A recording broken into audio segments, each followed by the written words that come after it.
ಇವತ್ತು ಪಂಚ ಗ್ಯಾರಂಟಿಗಳು, ಈ ಪಂಚ ಗ್ಯಾರಂಟಿಗಳನ್ನ ಕಾಂಗ್ರೆಸ್ ಸರ್ಕಾರ ಅಧಿಕಾರಕ್ಕೆ ಬರುವಂತಹ ಸಂದರ್ಭದಲ್ಲಿ ನಾವು ಕೊಟ್ಟಂತಹ ಗ್ಯಾರಂಟಿಗಳನ್ನ ಅದನ್ನ ಸರಿಯಾದ ಸಮಯದಲ್ಲಿ ಅನುಷ್ಠಾನ ಮಾಡಿ ಜನರಿಗೆ ಅದರ ಪ್ರಯೋಜನ ಸಿಗುವಲ್ಲಿ ನಾವು ಯಶಸ್ವಿಯಾಗಿದ್ದೇವೆ ಕರ್ನಾಟಕ ಸರ್ಕಾರ. ಇವತ್ತು ಅದೇ ಕಾರ್ಯಕ್ರಮವನ್ನು ಬೇರೆ ಬೇರೆ ರಾಜ್ಯಗಳಲ್ಲಿ ಚುನಾವಣೆಯ ಸಂದರ್ಭ ಏನು ಈ ಗ್ಯಾರಂಟಿ ಕೊಟ್ರೆ ಆರ್ಥಿಕತೆಗೆ ಬಲವಾದ ಪೆಟ್ಟು ಬೀಳ್ತದೆ, ಪ್ರಜಾಪ್ರಭುತ್ವಕ್ಕೆ ತೊಂದರೆ ಆಗ್ತದೆ, ಕರ್ನಾಟಕದಲ್ಲಿ ಸರ್ಕಾರ ಮುಳುಗಿ ಹೋಗ್ತದೆ ಅನ್ನುವಂತಹ ಅಪಪ್ರಚಾರವನ್ನು ಮಾಡಿದವರು ಕೂಡ ಇವತ್ತು ಮೋದಿ ಸಾಹೇಬರು ಇರ್ಬೋದು ಅಥವಾ ಬೇರೆ ಬೇರೆ ಅವರ ಪಕ್ಷದವರು ಇರ್ಬೋದು, ಅವರು ಕೂಡ ಬೇರೆ ಬೇರೆ ರಾಜ್ಯದಲ್ಲಿ ಇದನ್ನ ಹೇಳಿ ಚುನಾವಣೆಯಲ್ಲಿ ಗೆದ್ದು ಬಂದು ಇವತ್ತು ಮಹಾರಾಷ್ಟ್ರದಲ್ಲಿ, ರಾಜಸ್ಥಾನದಲ್ಲಿ, ಮಧ್ಯಪ್ರದೇಶದಲ್ಲಿ ಈ ಒಂದು ಗ್ಯಾರಂಟಿ ಕಾರ್ಯಕ್ರಮಗಳು ಅದನ್ನು ನಿಲ್ಲಿಸಿಬಿಟ್ಟಂತ ಎಲ್ಲ ಅಲ್ಲ, ಕೆಲವು ಕಾರ್ಯಕ್ರಮಗಳನ್ನು ನಿಲ್ಲಿಸಿಬಿಟ್ಟಂತ ಉದಾಹರಣೆ ನಮ್ಮ ಮುಂದೆ ಇದೆ. ಇವತ್ತು ಭಾರತೀಯ ಜನತಾ ಪಕ್ಷದವರು ಬಹಳಷ್ಟು ಇವತ್ತು ಚರ್ಚೆಯನ್ನ ಏನು ಸೋಷಿಯಲ್ ಮೀಡಿಯಾದಲ್ಲಿ ಬೇರೆ ಬೇರೆ ಕಡೆ ಪತ್ರಿಕಾ ಮಾಧ್ಯಮಗಳಲ್ಲಿ ಪ್ರೆಸ್ ಮಾಡುವ ಸಂದರ್ಭ ಗ್ಯಾರಂಟಿಗಳು ನಿಂತು ಹೋಗ್ಲಿಕ್ಕಿದ್ದಾವೆ, ಇದನ್ನ ಪರಿಷ್ಕರಣೆ ಮಾಡ್ತಾ ಇದ್ದಾರೆ, ಈ ಗ್ಯಾರಂಟಿಗಳು ಇನ್ನು ಮುಂದೆ ಇರುವುದಿಲ್ಲ ಅನ್ನುವಂತ ಮಾತನ್ನ ಹೇಳ್ತಾ ಇದ್ದಾರೆ. ಇಲ್ಲಿ ಆರ್ಥಿಕ ತೊಂದರೆ ಇದೆ ಸರ್ಕಾರದಲ್ಲಿ, ಆದ್ರಿಂದ ಗ್ಯಾರಂಟಿಗಳನ್ನು ನಿಲ್ಲಿಸ್ತಾರೆ ಅನ್ನುವಂತ ಅಪಪ್ರಚಾರವನ್ನ ಮಾಡ್ತಾ ಇದ್ದಾರೆ. ಗ್ಯಾರಂಟಿಗಳು ನಿಲ್ಲುವುದಿಲ್ಲ ಅನ್ನೋದನ್ನ ಮುಖ್ಯಮಂತ್ರಿಯವರು, ನಮ್ಮ ಮಾಜಿ ಮುಖ್ಯಮಂತ್ರಿಗಳಾದ ಸನ್ಮಾನ್ಯ ಸಿದ್ದರಾಮಯ್ಯನವರು ಇಬ್ಬರು ಕೂಡ ಸ್ಪಷ್ಟವಾಗಿ ಹೇಳಿದ್ದಾರೆ. ಹಾಗಾದ್ರೆ ಇಲ್ಲಿ ಆಗ್ತಾ ಇರುವುದೇನಂದ್ರೆ ಪರಿಷ್ಕರಣೆ ಏನು ಅಂತ ಹೇಳಿದ್ರೆ ಇದರಲ್ಲಿ ಯಾವುದೇ ವ್ಯತ್ಯಾಸ ಆಗುವಂತದ್ದಲ್ಲ. ಏನು ಇವತ್ತು ಮರಣ ಹೊಂದಿದ್ದಾರೆ ಅವರಿಗೆ 1 ವರ್ಷದಿಂದ ಕೆಲವು ಕಡೆ ಗೃಹಲಕ್ಷ್ಮಿ ಹಣ ಅವರ ಅಕೌಂಟ್ಗೆ ಹೋಗ್ತಾ ಇದೆ, ಇದನ್ನು ನಿಲ್ಲಿಸಬಾರ್ದಾ? ಮರಣ ಹೊಂದಿದವರಿಗೆ ಹೋಗ್ತಾ ಇರುವಂತ ಸರ್ಕಾರದ ದುಡ್ಡು ಪೋಲಾಗುವುದನ್ನು ನಿಲ್ಲಿಸಬಾರ್ದಾ? ಮತ್ತು ಇನ್ಕಮ್ ಟ್ಯಾಕ್ಸ್ ಕಟ್ಟುವವರಿಗೆ ಇಲ್ಲ ಅಂತ ಪ್ರಥಮ ಹಂತದಲ್ಲಿಯೇ ಸರ್ಕಾರ ಹೇಳಿದೆ, ಇನ್ಕಮ್ ಟ್ಯಾಕ್ಸ್ GST ಯಾರು ಕಟ್ತಾರೆ ಅವರಿಗೆ ಈ ಹಣ, ಇದರ ಅನುಕೂಲ ಸಿಗುವುದಿಲ್ಲ. ಅನೇಕ ಜನ ಸುಮಾರು 35 ಕೋಟಿ ರೂಪಾಯಿಯಷ್ಟು ಪ್ರತಿ ತಿಂಗಳು ಇನ್ಕಮ್ ಟ್ಯಾಕ್ಸ್ ಕಟ್ಟುವವರಿಗೆ ಅವರ ಅಕೌಂಟ್ಗೆ ಹಣ ಹೋಗ್ತಾ ಇದೆ. ಪರಿಷ್ಕರಣೆಯಲ್ಲಿ ಅವರು ಸಿಕ್ಕಿದ್ದಾರೆ, ಇದನ್ನು ನಿಲ್ಲಿಸಬಾರ್ದಾ? ಏನು ನಾವು ಹೇಳಿದ್ದೇವೆ ಅದನ್ನು ಮಾಡ್ತಾ ಇದ್ದೇವೆ ಹೊರತು ಮರಣ ಹೊಂದಿದವರು ಮತ್ತು ಇನ್ಕಮ್ ಟ್ಯಾಕ್ಸ್ ಕಟ್ಟುವವರು ಇವರ ಖಾತೆಗೆ ಹೋಗುವಂತಹ ಹಣವನ್ನ ನಿಲ್ಲಿಸುವಂತಹ ಪ್ರಕ್ರಿಯೆ ಆಗ್ತಾ ಇದೆ ಹೊರತು ಗ್ಯಾರಂಟಿ ಕಾರ್ಯಕ್ರಮಗಳು ಗೃಹಲಕ್ಷ್ಮಿ ಆಗ್ಲಿ ಗೃಹ ಜ್ಯೋತಿ ಆಗ್ಲಿ ನಿಲ್ಲುವಂತ ಯಾವುದೇ ಒಂದು ಅನುಮಾನ ಯಾರಿಗೂ ಬೇಡ ಅನ್ನೋದನ್ನ ಸರ್ಕಾರ ಸ್ಪಷ್ಟಪಡಿಸಿದೆ, ನಾವು ಕೂಡ ಸ್ಪಷ್ಟಪಡಿಸ್ತಾ ಇದ್ದೇವೆ.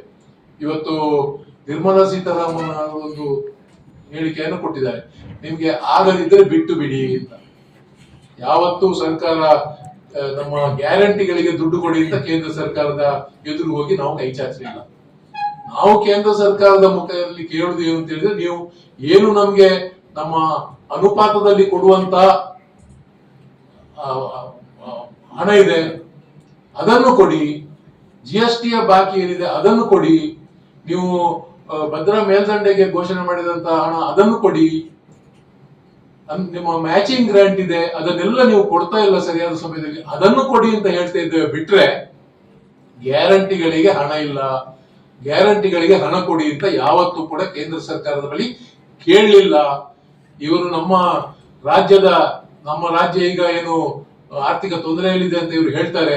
ಇನ್ನು ಕೂಡ ನಮ್ಮ ದೇಶದಲ್ಲಿ ರಾಜ್ಯ 2ನೇ ಸ್ಥಾನದಲ್ಲಿದೆ, ಮಹಾರಾಷ್ಟ್ರ 1, ಕರ್ನಾಟಕ 2 GSTಯಲ್ಲಿ ಈಗಲೂ ಇದೆ. ಏನು ಹಣಕಾಸಿನ ತೊಂದರೆ ಸರ್ಕಾರಕ್ಕೆ ಆಗ್ಲಿಲ್ಲ. ಇವರೇ ನಮ್ಮ ಹಣ ಏನು ನಾವು GST ಕಟ್ತಾ ಇದ್ದೇವೋ, ಏನು ನಾವು ತೆರಿಗೆ ಕಟ್ತಾ ಇದ್ದೇವೋ ಅದರಲ್ಲಿ ನಮ್ಗೆ ಕೊಡುವಂತದ್ದು 10-11% ಹಣ, ಉಳಿದ ಹಣವನ್ನು ಇವರೇ ಉತ್ತರ ಪ್ರದೇಶ ಇವರ ಉತ್ತರದ ರಾಜ್ಯಗಳಿಗೆ ಹಂಚ್ತಾ ಇದ್ದಾರೆ ಹೊರತು ನಮ್ಗೆ ಸರಿಯಾದ ರೀತಿಯಲ್ಲಿ ಅನುಪಾತದಲ್ಲಿ ಹಣ ಬರ್ತಾ ಇಲ್ಲ ಅನ್ನೋದನ್ನ ಮೊನ್ನೆ ನಮ್ಮ ಮುಖ್ಯಮಂತ್ರಿಗಳು ಕೂಡ ದೆಹಲಿಯಲ್ಲಿ ಹೋದಂತ ಸಂದರ್ಭ ಹೇಳಿದ್ದಾರೆ ಹೊರತು ಬೇರೆ ನಾವು ಗ್ಯಾರಂಟಿಗೆ ಹಣವನ್ನ ಸರ್ಕಾರದ ಬಳಿ ಕೇಳಲಿಲ್ಲ ಅನ್ನೋದನ್ನ ಸ್ಪಷ್ಟಪಡಿಸಲಿಕ್ಕೆ ಇಚ್ಛೆ ಪಡ್ತೇನೆ. ಬಹುಶಃ ತಾವೆಲ್ಲ ಗಮನಿಸ್ತಿರ್ಬೇಕು, ಈ ದೇಶದಲ್ಲಿ ಬೆಲೆ ಏರಿಕೆಗಳು ಯಾವ ರೀತಿಯಲ್ಲಿ ಆಗ್ತಾ ಇದೆ ಅನ್ನೋದ್ರ ಬಗ್ಗೆ ತಮ್ಮೆಲ್ಲರ ಗಮನ ಸೆಳಿಬೇಕು. ಬಹುಶಃ ಇದು ಒಬ್ಬ ಸಾಮಾನ್ಯ ಪ್ರಜೆಗೂ ಕೂಡ ಇದರ ಮಾಹಿತಿ ಸಿಗ್ಬೇಕೆನ್ನೋ ಉದ್ದೇಶದಿಂದ ಇವತ್ತು ಈ ಪತ್ರಿಕಾಗೋಷ್ಠಿಯನ್ನು ನಾನು ಕರೆದಿರುವಂತದ್ದು. ಬಹುಶಃ ಈ ದೇಶದಲ್ಲಿರುವ ಸಾಮಾನ್ಯ ಪ್ರಜೆಗಳಿಗೆ ಬಗ್ಗೆ ಸ್ವಲ್ಪವೂ ಕಾಳಜಿ ಈ ಕೇಂದ್ರ ಸರ್ಕಾರಕ್ಕೆ ಇಲ್ಲ ಅಂತ ಹೇಳಿ ನಮಗೆ ಇತ್ತೀಚಿನ ಏನು ಗ್ಯಾಸ್ ಬೆಲೆ ಏರಿಕೆ, ಪೆಟ್ರೋಲ್ ಡೀಸೆಲ್ ಬೆಲೆ ಏರಿಕೆ ಅಂತ ಹೇಳಿದ ತಕ್ಷಣ ಪ್ರತಿಯೊಂದು ಸಾಮಗ್ರಿಗಳ ಬೆಲೆಗಳು ಕೂಡ ಹೆಚ್ಚಾಗ್ತವೆ ಅನ್ನುವಂಥದ್ದು ನಮಗೆಲ್ಲರಿಗೂ ಗೊತ್ತಿದೆ. ಏಪ್ರಿಲ್ ನಲ್ಲಿ ಈ ಗ್ಯಾಸ್ನ ಬೆಲೆ ಎಷ್ಟು ಇತ್ತು, ಅಂತಾರಾಷ್ಟ್ರೀಯ ಮಾರುಕಟ್ಟೆಯಲ್ಲಿ ಕಚ್ಚಾ ತೈಲದ ಬೆಲೆ ಎಷ್ಟಿತ್ತು ಅಂತ ನಾವು ನೋಡಿದ್ರೆ ನಮಗೆ ಗೊತ್ತಾಗುತ್ತೆ. ಬಹುಶಃ $102 ನಿಂದ ಸುಮಾರು ಏಪ್ರಿಲ್ ನಲ್ಲಿ $102.5 ನಿಂದ $104.5 ಟ್ರೇಡ್ ಆಗ್ತಾ ಇತ್ತು. ತದನಂತರ ಇದು ಮೇಗೆ ಬರಬೇಕಾದ್ರೆ $98 ರಿಂದ $99.5 ತನಕ ಟ್ರೇಡ್ ಆಗ್ತಾ ಇತ್ತು. ನಂತರ ಈ ಜೂನ್ ಅಲ್ಲಿ ಈಗಿನ ಅವರೇಜ್ ಎಷ್ಟಿದೆ ಅಂತ ಹೇಳಿದ್ರೆ $83 ಗಿಂತ $86 ನಲ್ಲಿ ಟ್ರೇಡ್ ಆಗ್ತಾ ಇದೆ. ಬಹುಶಃ ಇವತ್ತು ಕನಿಷ್ಠ ಮಟ್ಟ $82.7 ಅಲ್ಲಿ ಈಗ ಟ್ರೇಡ್ ಆಗ್ತಾ ಇದೆ. ಇವ್ರೇನ್ ಮಾಡಿದ್ರು, ಹೆಚ್ಚಾಗ್ತಿರ್ಬೇಕಾದ್ರೆ $119 ಕೂಡ ಇದು ಹೋಗಿತ್ತಿತ್ತು. ಮೇ ಅಲ್ಲಿ ಒಮ್ಮೆ $119.86 ಕೂಡ ಟಚ್ ಆಗಿತ್ತು. ಆ ಸಮಯದಲ್ಲಿ ಇವರು ಬೆಲೆ ಏರಿಕೆಗಳನ್ನು ಮಾಡಿದ್ರು. ಇವತ್ತು ಎಷ್ಟು ಅಂತ ಹೇಳಿದ್ರೆ ಪ್ರತಿ ಲೀಟರ್ ಪೆಟ್ರೋಲ್ ಡೀಸೆಲ್ಗೆ $10 ತನಕ ಹೆಚ್ಚಾಗಿರುವಂತದ್ದು. 3 ಬಾರಿ ಅವರು ರೇಟ್ ಅನ್ನು ಜಾಸ್ತಿ ಮಾಡಿದ್ರು. ಬಹುಶಃ ನಿಮಗೆ ಕೂಡ ನೀವು ಗಮನಿಸಿರ್ಬಹುದು, ಮಂಗಳೂರು ನಗರದಲ್ಲಿ ನೀವು ಎಲ್ಲಿಯಾದ್ರೂ, ನಗರ ಅಂತಲ್ಲ ಗ್ರಾಮೀಣ ಪ್ರದೇಶದಲ್ಲೂ ಕೂಡ ಎಲ್ಲಾದ್ರೂ ಒಂದು ಚಾ ಕುಡಿಲಿಕ್ಕೆ ಹೋಗ್ಬೇಕು ಅಂತ ಇದ್ರೆ $20 ಇದ್ದಲ್ಲಿ $30 ಆಗಿದೆ, $30 ಇದ್ದಲ್ಲಿ $40 ಆಗಿದೆ, $40 ಇದ್ದಲ್ಲಿ $55 ಚಾಕ್ಕೆ ಇವತ್ತು ಆಗಿರುವಂತದ್ದು, ಚಾ ಕಾಫಿಗೆ ಆಗಿರುವಂತದ್ದು. ಅಂದ್ರೆ ಸಾಮಾನ್ಯ ಜನರಿಗೆ ಈ ಬೆಲೆ ಏರಿಕೆಯ ಬಿಸಿ ಯಾವ ರೀತಿ ಮುಟ್ತಾ ಇದೆ ಅನ್ನುವಂಥದ್ದು. ಗ್ಯಾಸ್ ಸಿಲಿಂಡರ್ ಬೆಲೆಯಲ್ಲಿ ಹೇಳಬೇಕು ಅಂತಂದ್ರೆ ನಾವೀಗ ಹೋಟೆಲ್ ಉದ್ದಿಮೆದಾರರನ್ನು ನಾವು ದೂಷಿಸಿ ಪ್ರಯೋಜನ ಇಲ್ಲ. ಯಾಕೆ ಅಂತ ಹೇಳಿದ್ರೆ ಕಮರ್ಷಿಯಲ್ ಗ್ಯಾಸ್ ದರದಲ್ಲಿ ಯಾವ ರೀತಿ ಏರಿಕೆಗಳಾಗಿದೆ ಅಂತ ಹೇಳಿದ್ರೆ, ಬಹುಶಃ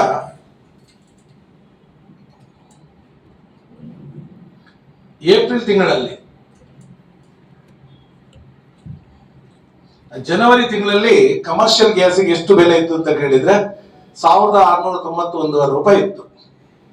ಅದರ ನಂತರ ಫೆಬ್ರವರಿಯಲ್ಲಿ $1,740 ಆಯಿತು. ಮಾರ್ಚ್ ಅಲ್ಲಿ $1,883 ಆಯಿತು. ಏಪ್ರಿಲ್ ನಲ್ಲಿ $2,198 ಆಯಿತು. ಮೇ ಅಲ್ಲಿ $3,152 ಆಯಿತು. ಅದರ ನಂತರ ಜೂನ್ ಅಲ್ಲಿ $3,198 ಆಯಿತು. ಅಂದ್ರೆ 6 ತಿಂಗಳಲ್ಲಿ ಸಾಧಾರಣ ಡಬಲ್ ಆಗಿರುವಂತದ್ದನ್ನು ತಾವು ಗಮನಿಸಬೇಕು. ಬಹುಶಃ ಇದ್ರ ಬಗ್ಗೆ ಇವತ್ತು ಯಾರು ಕೂಡ ಮಾತಾಡ್ತಾ ಇಲ್ಲ. ಬಹುಶಃ ನಮ್ಮ ಸಂಸದರಿದ್ದಾರೆ, ಇಲ್ಲಿಯ ಜನನಾಯಕರು, ನಮ್ಮ MLA ಇದ್ದಾರೆ, ಇವರೆಲ್ಲ ಏನು ಮಾಡ್ತಾ ಇದ್ದಾರೆ? ಇವರು ಬರೀ ಕಾಂಗ್ರೆಸ್ ಪಕ್ಷದಲ್ಲಿ ಆಂತರಿಕ ಪರಿಸ್ಥಿತಿಗಳ ಬಗ್ಗೆ ಇವರಿಗೆ ತಲೆನೋವು ಬಿಟ್ರೆ ಇವರಿಗೆ ಸಾಮಾನ್ಯ ಜನರಲ್ಲಿ ಏನೆಲ್ಲ ತೊಂದರೆಗಳು ಆಗ್ತಾ ಇದೆ ಅನ್ನೋದ್ರ ಬಗ್ಗೆ ಇವರ ಕಾಳಜಿ ಎಲ್ಲಿಯೂ ಕೂಡ ಕಾಣ್ತಾ ಇಲ್ಲ. ಕೇವಲ ಕಾಂಗ್ರೆಸ್ ಪಕ್ಷವನ್ನು ವಿರೋಧ ಮಾಡದೆ ಇಷ್ಟೇ ಇವರ ಕೆಲಸ ಅಂತ ನಾನು ಹೇಳಿಕ್ ಬಯಸ್ತಾ ಇದ್ದೇನೆ. ಎಲ್ಲಿಯೂ ಕೂಡ ಈ ಬಗ್ಗೆ ಅವರು ಗಂಭೀರವಾಗಿ ಎಲ್ಲಿಯೂ ಕೂಡ ಯೋಚನೆ ಮಾಡಿಲ್ಲ. ಯಾವುದೇ ಪ್ರಶ್ನೆಯನ್ನು ಇವರು ತೆಗೆದುಕೊಳ್ತಾ ಇಲ್ಲ. ಇವತ್ತು ಕೇಂದ್ರ ಸರ್ಕಾರದಿಂದ ಇವತ್ತು 14 ವರ್ಷ ಆಯ್ತು. ಆದ್ರೆ ಈಗ ಹೊಸ ಪಾರ್ಲಿಮೆಂಟ್ ಕೂಡ ರಚನೆಯಾಗಿ ಈಗ 2 ವರ್ಷಗಳಾದ್ರೂ ಕೂಡ ನಮ್ಮ ಜಿಲ್ಲೆಗೆ ಹೇಳಿಕೊಳ್ಳುವಂತಹ ಒಂದು ಯೋಜನೆಗಳು ಕೂಡ ಬಂದಿಲ್ಲ.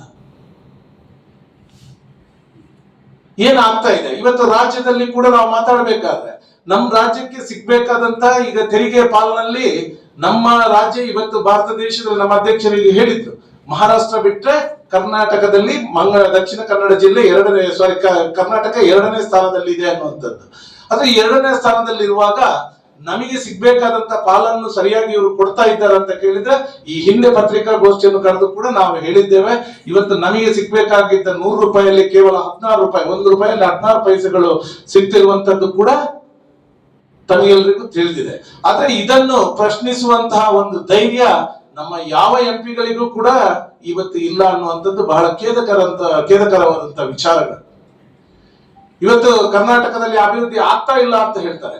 ಕರ್ನಾಟಕದಲ್ಲಿ ನಮ್ಮ ಬಹುಶಃ ನಮ್ಮ ಈಗ ಮೊನ್ನೆ ತಾನೇ ಅಧಿಕಾರದಿಂದ ನಿರ್ಗಮಿಸಿರುವಂತ ನಮ್ಮ ಸನ್ಮಾನ್ಯ ಮುಖ್ಯಮಂತ್ರಿಗಳಾಗಿದ್ದಂತಹ ಸಿದ್ದರಾಮಯ್ಯರವರು ಅವರ ಒಂದು ಏನು ಆರ್ಥಿಕವಾಗಿ ವಿಶೇಷ ಪರಿಣಿತರುವಂತಹ ಅದು 17 ಬಜೆಟ್ ಗಳನ್ನು ಮಂಡಿಸಿರುವಂತ ಒಬ್ಬ ಅನುಭವಿ ನಾಯಕರಿದ್ರು.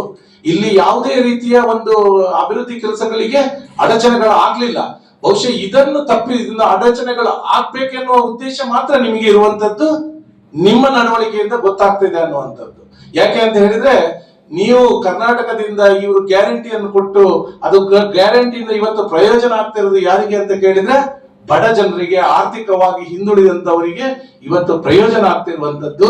ನಿಮ್ಮ ಈ ಬೆಲೆ ಏರಿಕೆಯಿಂದ ಇವತ್ತು ಅವರು ಉಸಿರು ಕಟ್ಟಿ ಸಾಯ್ಬೇಕಾದಂತ ಪರಿಸ್ಥಿತಿ ಇದೆ.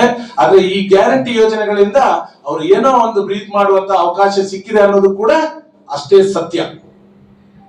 ಅದು ನಿಮಗೆ ಇನ್ನೂ ಕೂಡ ಅರ್ಥ ಆಗ್ತಾ ಇಲ್ಲ ಅನ್ನುವಂಥದ್ದು ಬಹಳ ಬೇಸರದ ವಿಷಯ. ಇವತ್ತು ನಾವು ನೋಡ್ತೇವೆ ಗ್ಯಾರಂಟಿಗಳನ್ನು ನೀವು ಮೊದಲು ನಮ್ಮ ಕರ್ನಾಟಕದಲ್ಲಿ ಈ ಬಾರಿಯ ಸರ್ಕಾರ ಬರುವ ಮೊದಲು ನಮ್ಮ ಪ್ರಣಾಳಿಕೆಯಲ್ಲಿ ಘೋಷಿಸಿದಂತೆ 6 ತಿಂಗಳಲ್ಲೇ ಸರ್ಕಾರ ಬಂತು. 6 ತಿಂಗಳಲ್ಲೇ ಈ 5 ಗ್ಯಾರಂಟಿಗಳನ್ನು ಕೂಡ ಅನುಷ್ಠಾನ ಮಾಡಿರುವಂತದ್ದು ಒಂದು ದಾಖಲೆ ಕೂಡ ಹೌದು. ಇದನ್ನು ನೀವು ಟೀಕಿಸಿದ್ದೀರಿ. ಟೀಕಿಸಿದ ನಂತರ ನೀವೇ ಚುನಾವಣಾ ಸಮಯದಲ್ಲಿ ಬೇರೆ ಬೇರೆ ರಾಜ್ಯಗಳಲ್ಲಿ ನೀವು ಕೂಡ ಗ್ಯಾರಂಟಿ ಯೋಜನೆಯನ್ನು ನಿಮ್ಮ ಪ್ರಣಾಳಿಕೆಯಲ್ಲಿ ಹೇಳಿದ್ರಿ, ಕೊಟ್ಟಿದ್ದೀರಿ. ಆದ್ರೆ ಎಷ್ಟು ಕಡೆಯಲ್ಲಿ ಇದರಲ್ಲಿ ನೀವು ಮುಂದುವರಿಸಿಕೊಂಡು ಬರ್ತಿದ್ದೀರಿ, ಎಷ್ಟು ಕಡೆ ನೀವು ನಿಲ್ಲಿಸಿ ಆಗಿದೆ ಅನ್ನುವಂಥದ್ದನ್ನು ಕೂಡ ನೀವು ಅಂತ ಹೇಳಬೇಕಾದಂತ ಅಗತ್ಯ ಇದೆ. ಇದರ ಬಗ್ಗೆ ಯಾಕೆ ನಮ್ಮ ನಾಯಕರುಗಳು ನಮ್ಮ ಜಿಲ್ಲೆಯಿಂದ ಆದಂತ ಎಂಪಿಗಳಿರ್ಬೋದು ಅಥವಾ ನಮ್ಮ MLA-ಗಳಿರ್ಬೋದು ಅಥವಾ ರಾಜ್ಯದ ಎಂಪಿಗಳಾಗಿರ್ಬೋದು, MLA-ಗಳು, ವಿರೋಧ ಪಕ್ಷದ MLA-ಗಳು ಯಾಕೆ ಮಾತಾಡ್ತಿಲ್ಲ ಅನ್ನುವಂಥದ್ದು. ಇದರ ಬಗ್ಗೆ ನಾನು ವಿಶೇಷವಾಗಿ ಇವತ್ತು ಪತ್ರಕರ್ತ ಮಿತ್ರ ಪತ್ರಿಕೋದ್ಯಮ ಅಂತ ಹೇಳಿದ್ರೆ ನಮ್ಮ ಪ್ರಜಾಪ್ರಭುತ್ವದ ಒಂದು ಅವಿಭಾಜ್ಯ ಅಂಗ. ಇವತ್ತು ಬಹುಶಃ ವಿರೋಧ ಪಕ್ಷಗಳು ಇರುತ್ತೆ, ಆದ್ರೆ ನಮ್ಮ ಪತ್ರಿಕೋದ್ಯಮ ಕೂಡ ವಿರೋಧ ಪಕ್ಷಗಳಾಗಿ ಕೆಲಸ ಮಾಡಬೇಕು ಅನ್ನುವಂಥದ್ದು ನಾವು ನೋಡ್ತೇವೆ. ಒಳ್ಳೆ ಕೆಲಸ ಬಂದಾಗ ಅದನ್ನು ಅಪ್ರಿಶಿಯೇಟ್ ಮಾಡುವಂಥದ್ದು. ಆದ್ರೆ ಇವತ್ತು ನಾವು ನೋಡ್ತಿದ್ದೇವೆ ನೀಟ್ ಎಕ್ಸಾಮ್ ನಿಂದ ಏನಾಯ್ತು, ಎಷ್ಟು ವರ್ಷದಿಂದ ಪ್ರಶ್ನೆ ಪತ್ರಿಕೆಗಳು ಸೋರಿಕೆ ಆಗ್ತಾ ಇದೆ. ಒಂದು ಸಲ ಏನೋ ಆಯ್ತು, ಪರವಾಗಿಲ್ಲ, 2 ಸಲ ಆಯ್ತು, ಆದ್ರೆ ಎಷ್ಟು ಬಾರಿ ಆಯ್ತು. ಇವತ್ತು ಎಷ್ಟು ಮಕ್ಕಳು ಇದರಿಂದ ಇವತ್ತು ಆತ್ಮಹತ್ಯೆ ಮಾಡಿಕೊಂಡಿರುವಂತಹ ಗಂಭೀರ ಪ್ರಕರಣಗಳು ಇರಬೇಕಾದ್ರೆ ನೀವು ಇನ್ನೂ ಕೂಡ ಆರಾಮಲ್ಲಿ ಏನೂ ಆಗಿಲ್ಲ ಅನ್ನುವಂತ ರೀತಿಯಲ್ಲಿ ನಿಮ್ಮ ವರ್ತನೆಗಳು ಕಾಣ್ತಾ ಇದೆ. ಇವತ್ತು ಯಂಗ್ ಜನರೇಷನ್ ಇವತ್ತು ಕಾಕ್ರೋಚ್ ಪಾರ್ಟಿ ಅನ್ನುವಂತಹ ಒಂದು ಇದರಲ್ಲಿ ನಡೀತಿರುವಂತಹ ಚಳವಳಿಗಳನ್ನು ನೀವು ನೋಡ್ತಾ ಇರ್ಬೋದು, ಯಾವ ಮಟ್ಟಕ್ಕೆ ಏರಿದೆ ಅನ್ನುವಂಥದ್ದು. ಇದನ್ನು ಬಹುಶಃ ನೀವು ಇನ್ನೂ ಕೂಡ ಕಣ್ಣು ಬಿಡ್ಲಿಲ್ಲ ಅಂತ ಆದ್ರೆ ಮುಂದಿನ ದಿವಸಗಳಲ್ಲಿ ಭಾರತದಲ್ಲೂ ಕೂಡ ಅಶಾಂತಿಯ ದಂಗೆಗಳು ಆದ್ರೂ ಕೂಡ ಆಶ್ಚರ್ಯ ಇಲ್ಲ ಅನ್ನುವಂತ ಮಾತುಗಳನ್ನು ನಾವು ಕೇಳ್ತಾ ಬರ್ತಾ ಇದ್ದೇವೆ ನಾವು. ಯಾಕೆಂದ್ರೆ ಈಗ ನಿನ್ನೆ ಬಹುಶಃ ಜಯಪುರದಲ್ಲಿ ಈ ಇದ್ರದ್ದು ಕಾಕ್ರೋಚ್ ಪಾರ್ಟಿಯ ಮುಖ್ಯಸ್ಥನಾಗಿದ್ದಂತಹ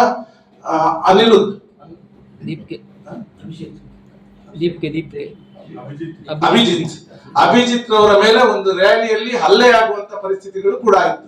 ಬಂತು ಕೂಡಲೇ ಸೋಷಿಯಲ್ ಮೀಡಿಯಾದಲ್ಲಿ ಇದು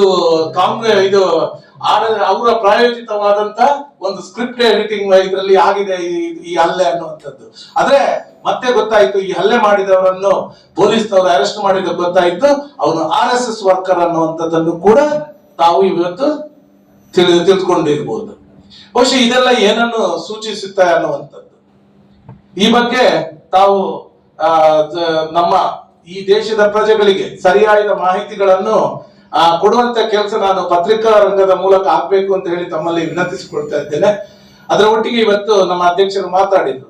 ಬಹುಶಃ 21ರಂದು ರಾಜ್ಯದಲ್ಲಿ ನಡೆಯುವಂತಹ ಕಾರ್ಯಕ್ರಮ ಒಂದು ವಿಭಿನ್ನ ಕಾರ್ಯಕ್ರಮವಾಗಿ ಮೂಡಿ ಬರ್ಲಿಕ್ಕಿದೆ ಅನ್ನುವಂಥದ್ದು. ಯಾಕೆ ಅಂತ ಹೇಳಿದ್ರೆ ಈ ರಾಜ್ಯಕ್ಕೆ ಸಮರ್ಥ ನಾಯಕತ್ವವನ್ನು ಕೊಟ್ಟಂತಹ ಸನ್ಮಾನ್ಯ ಸಿದ್ದರಾಮಯ್ಯರವರನ್ನು ಒಂದು ಅಭಿನಂದಿಸುವ ಕಾರ್ಯಕ್ರಮ ಕೂಡ ಆಗಿ ಬರ್ಲಿಕ್ಕಿದೆ ಇದು. ಹಾಗೆ ಈ ರಾಜ್ಯದಲ್ಲಿ ಕಾಂಗ್ರೆಸ್ ಪಕ್ಷವನ್ನು ತಳಮಟ್ಟದಿಂದ ಕಟ್ಟಿ ಬೆಳೆಸಿ ಮುಂದಕ್ಕೆ ಈ ರಾಜ್ಯದಲ್ಲಿ ಮತ್ತೆ ಅಧಿಕಾರಕ್ಕೆ ಬರುವಂತಹ ಮಾಡಿದಂತಹ DK ಶಿವಕುಮಾರ್ ಸರ್ ಅವರ ಕೂಡ KPCC ಇಂದ ರಾಜೀನಾಮೆ ಕೊಟ್ಟು ಇವತ್ತು ರಾಜ್ಯದ ಮುಖ್ಯಮಂತ್ರಿಯಾಗಿ ಅಧಿಕಾರ ಸ್ವೀಕರಿಸಿಕೊಂಡಿರುವಂತಹ ಒಂದು ಒಳ್ಳೆಯ ಸಂದರ್ಭ. ಅದೇ ರೀತಿ ಇನ್ನೊಬ್ರು ತಳಮಟ್ಟದ ನಮ್ಮ ರಾಜ್ಯ ಅಲ್ಲ ರಾಷ್ಟ್ರ ನಾಯಕರು ಇವತ್ತು ಪ್ರತಿಯೊಂದು ಕಾರ್ಯಕರ್ತರಲ್ಲೂ ಕೂಡ ತನ್ನ ಸಂಬಂಧಗಳನ್ನು ಒಳ್ಳೆಯ ರೀತಿಯ ಬಾಂಧವ್ಯಗಳನ್ನು ಇಟ್ಟುಕೊಂಡಿರುವಂತಹ BK ಹರಿಪ್ರಸಾದ್ ಸರ್ ಅವರು ಈ ರಾಜ್ಯದ ಕಾಂಗ್ರೆಸ್ ಪಕ್ಷದ ಚುಕ್ಕಾಣಿಯನ್ನು ಹಿಡಿದಿರುವಂತದ್ದು ಖಂಡಿತವಾಗ್ಲೂ ಇವತ್ತು ಕಾಂಗ್ರೆಸ್ ಪಕ್ಷದಲ್ಲಿ ಒಂದು ಹೊಸ ಚೈತನ್ಯವನ್ನು ತುಂಬಿರುವಂತದ್ದು. ಬಹುಶಃ ಬಿಜೆಪಿ ಅವರಿಗೆ ಇವತ್ತು ಇದನ್ನು ಸಹಿಸಲಿಕ್ಕೆ ಆಗ್ತಾ ಇಲ್ಲ. ಅದರಿಂದ ಎಲ್ಲ ರೀತಿಯಿಂದಲೂ ಎಲ್ಲೆಲ್ಲಿ ಸಾಧ್ಯ ಇದೆಯಾ ಸಾಧ್ಯ ಇಲ್ಲೋ ಒಂದು ರೀತಿಯಲ್ಲಿ ಟೀಕಿಸುವಂತ ಕೆಲಸದಲ್ಲೇ ಇವರು ಇದ್ದಾರೆ. ಇವರು ಗ್ಯಾರಂಟಿಗಳ ಬಗ್ಗೆ ಮಾತಾಡ್ತಿದ್ದಾರೆ. ಬಹುಶಃ ನಮ್ಮ ಮುಖ್ಯಮಂತ್ರಿಗಳು, ನೂತನ ಮುಖ್ಯಮಂತ್ರಿಗಳು ಕೂಡ ಹಾಗೆ ನಮ್ಮ ಹಿಂದಿನ ಯಶಸ್ವಿ ಮುಖ್ಯಮಂತ್ರಿಗಳಾಗಿದ್ದಂತ ಸಿದ್ದರಾಮಯ್ಯ ಸರ್ ಅವರು ಕೂಡ ಹೇಳಿದ್ದಾರೆ, ಗ್ಯಾರಂಟಿ ಕಾರ್ಯಕ್ರಮಗಳು ಯಾವತ್ತೂ ಕೂಡ ನಿಲ್ಲಿಸುವ ಪ್ರಶ್ನೆಯೇ ಇಲ್ಲ. ಇದರ ಪರಿಷ್ಕರಣೆ ಯಾಕೆ ಆಗ್ಬೇಕು ಅಂತ ಹೇಳಿದ್ರೆ, ಕಾಂಗ್ರೆಸ್ ಪಕ್ಷ ಯಾವತ್ತಿದ್ರು ಈ ಪಕ್ಷದ ಏನು ಸವಲತ್ತುಗಳಿದೆ ಅದು ಸಮಾಜದ ಕಟ್ಟ ಕಡೆಯ ವ್ಯಕ್ತಿಗಳಿಗೆ ಸಿಗ್ಬೇಕೆನ್ನುವಂತಹ ಒಂದು ಆಶಯ ಕಾಂಗ್ರೆಸ್ ಪಕ್ಷದಲ್ಲಿ ಇರುವಂತದ್ದು.